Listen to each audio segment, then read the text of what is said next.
calculate simple means from a small population. To visualize and interpret the characteristics of sampling distribution of the mean. To strengthen group collaboration, data organization, and presentation skills. So, money mo mean. Ang ganing, name.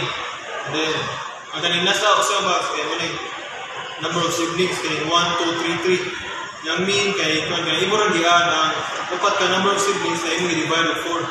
Yan equals to 2.25. Isunod na ang variance. Ang variance kaya imo rin di-subtract ang number of siblings sa mean.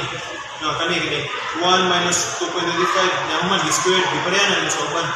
And then, di-divide mo 4. Ang answer ni kay 0.6875. Kasunod ang standard deviation.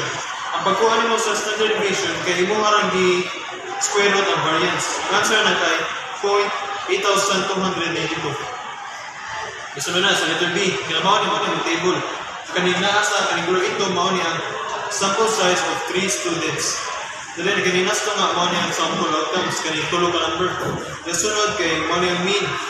Since nga ang n na to kay 3 months, so di-add dali ang kanig tulo na din, divided 3. Mao ni ang mean. Sige, ana na ang table. Kasunod, probability distribution.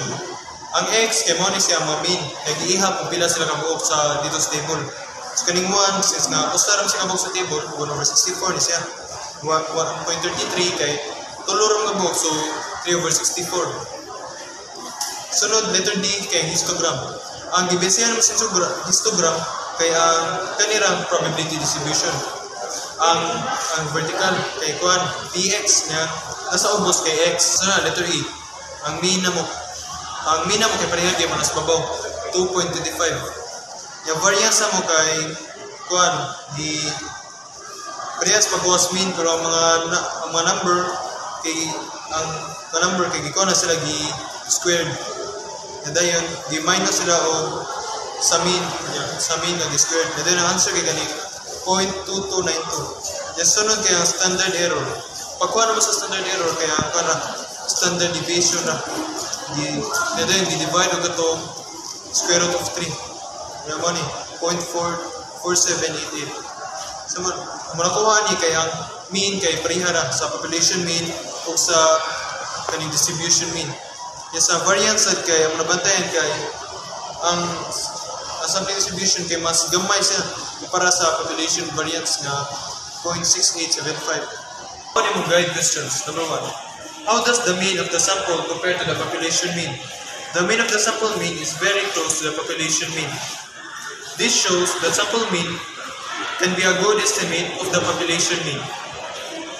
What do you notice about the spread variability of the sample mean versus the original population?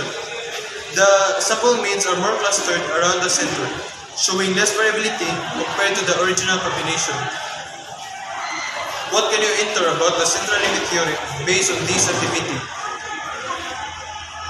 This activity supports the central limit theorem by showing that the distribution of the sample mean tends to be abnormal and centers around the population mean, even with a small population. What challenges did your group face and how did you solve them?